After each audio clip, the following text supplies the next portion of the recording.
RetCon is a dirty word to anyone who cares deeply about the lore for a given piece of media. It can be incredibly disheartening to have a world that you have fallen in love with shift under your very feet, and if things go too far, you risk the whole thing crumbling apart under its own weight. It is because of this that I think the crusade against retcons is a noble one, and if you're going to fight a war, you better know what you're going up against.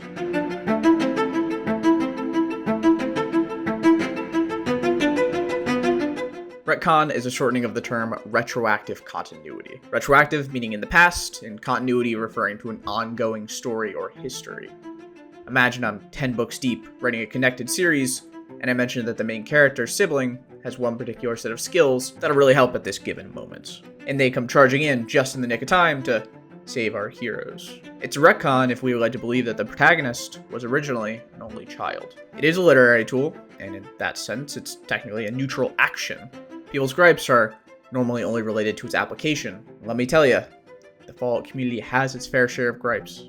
I ran a poll on my community tab, and the majority of those who answered believe that retcons actively harm the world. But those who decided to comment elaborated on this belief and echoed the sentiment that many people actually hold. What matters is not the mere existence of a retcon, but the severity of it. I decided to outline a categorization method for retcons, and I based it on the US military's defunct Defense Readiness Condition Standard, better known as DEFCON. You get it? DEFCON? It's kind of like retcon. Huh?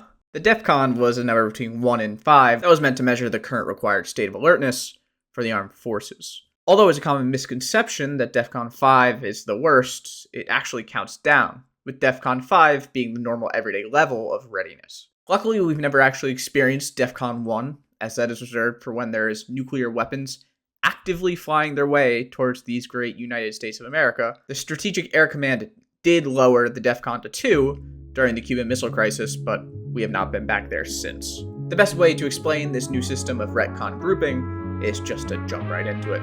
So, without further ado, Level 5 is reserved for things that are not actually retcons, but are commonly believed to be so. However, just because they're not technically retcons, does not mean that they don't sometimes feel cheap. I believe this is perfectly exemplified in the humble bottle cap. Bottle caps, or more commonly referred to as just caps, go back all the way to the first Fallout game, where they serve as our primary form of currency. In the irradiated hills of Southern California, the merchant of the hub selected bottle caps to be the de facto currency of post-war trade. It made sense.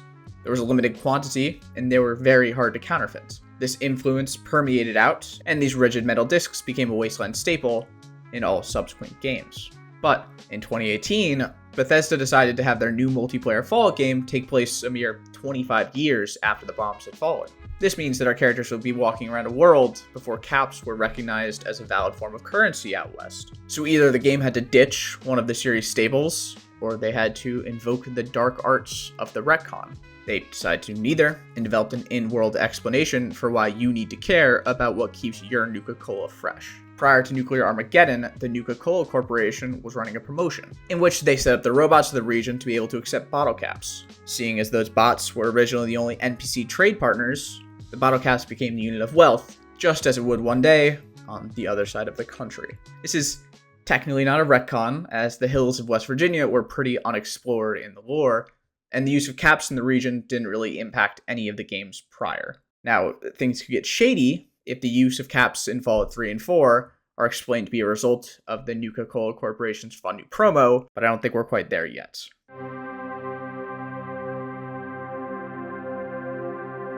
Now we are on to the actual retcons, but Level 4 starts us off light. It's the space for cosmetic and gameplay changes to previously established items. These can be minor modifications, such as remodeling a gun for a new generation of games, all the way up to complete overhauls of a given system. The mainline Fallout series has had 3 major design generations, which I believe can be shown through the evolution of the humble 10mm pistol. The first generations contained Fallouts 1 and 2, and were defined by its isometric gameplay and grittier feel in the world and its weapons. The series was brought to the third dimension in Fallout 3 and Vegas, where the guns were given more of a distinct personality. There were some similarities to real-world firearms, but they were mostly in the spirit. Fallout 4 and 76 built more onto this uniqueness and drifted further away from reality. There's also the fact that guns were now made more modifiable than they'd ever been before, so some changes had to be made to accommodate the player's ability to add a scope, for example. These visual changes are retcons, as the guns you use in Boston are the same ones you were using in DC, but the past has been rewritten thanks to a new console generation. Some of these weapons now also take completely different ammunition for one reason or another. Fallout 3's plasma weapons took microfusion cells, while Fallout 4's run on plasma cartridges. Power armor has probably had the largest shift in looks and gameplay throughout the series. The first two games featured the iconic metal suits as just a late game armor set with beefed up stats. The third game kept it as a normal armor set, but now required the player to receive some special training in order to use it. This training was completely thrown out the window in the most recent games, and the set was converted to a full-on mech suit with unique moves and abilities. Overall, these retcons are really only brought up to be pedantic, and very few people actually seem to care.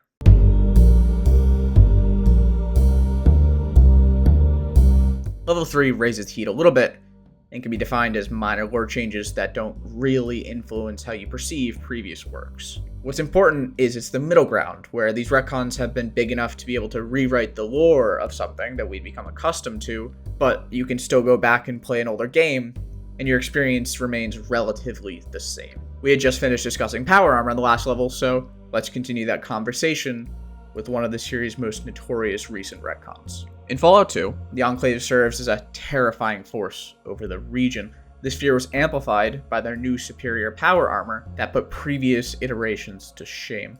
Known as advanced power armor, it was developed after the bombs had dropped by the Enclave's top scientists and engineers. It serves as a testament to just how much they've rebuilt, being able to surpass even what the America of before was able to do. However, with the release of the Nuke World DLC for Fallout 4, the backstory of this armor was fleshed out in a pretty retcon-y way. We are shown a new power armor set, known as XO1, being locked away as it was developed before the bombs dropped. Now XO1 looks incredibly similar to advanced power armor, and many fans believe it to be the same, but it's explained to be a prototype that was then used by the Enclave to develop their new model. The Enclave still technically developed the advanced power armor post-war, but we now know that they had a pretty hefty head start.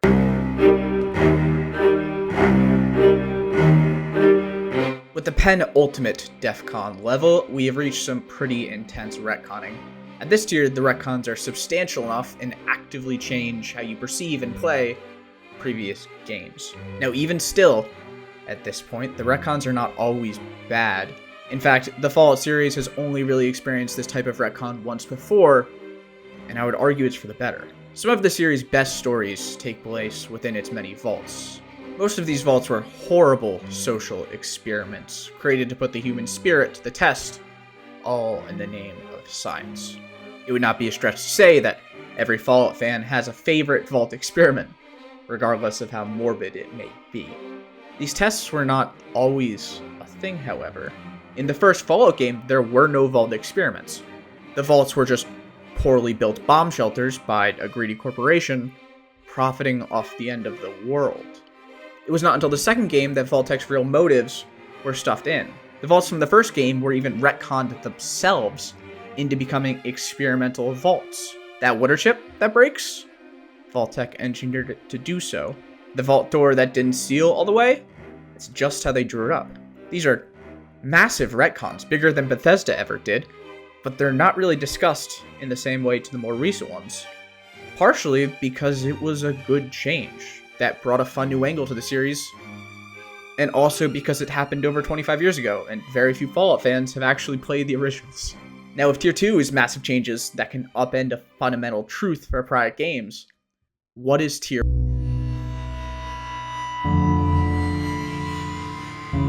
Finally, at the highest intensity for retcon, is something that I do not believe we've actually seen so far. The metaphorical nukes in the air, besides the actual nukes in the air, are changes to the lore that diminish the player's actions from a prior game. This is pretty much always bad, as it can make what you do feel utterly useless if you want to go back and experience the good old days. Hypothetically, imagine if the fifth Fallout game takes us back to the wasteland of DC a couple years after the Lone Wanderer has hung up their vault suit for good. In this new game, we learned that Project Purity had never actually worked, and instead something had just flushed the Potomac River at the same time we turned on the machine, and that's why it was now clean. This would mean that if we had just decided to not leave the vault at the beginning of the game, or been killed somewhere along our journey, the result would have been pretty much the same. Why even play Fallout 3 at that point? All your motivation has been destroyed by a subsequent retcon, and I'm glad we've not seen anything to this degree yet. However, I fear we might be getting close with the second season of the TV show. The show is taking its story to New Vegas, and the showrunners have been previously given orders to not canonize any ending. I do not really see a way to walk through the Strip and not show the scars of the Courier's actions that don't involve completely invalidating the choice that was made. I do have faith. The first season was great. I thought the writers were pretty faithful to the lore, even if there were some discourse online regarding some potential retcons. These complaints were possibly driven, however, by a lack of knowledge of what a retcon actually is, but now that we know our enemy, let's go forth and complain more intellectually.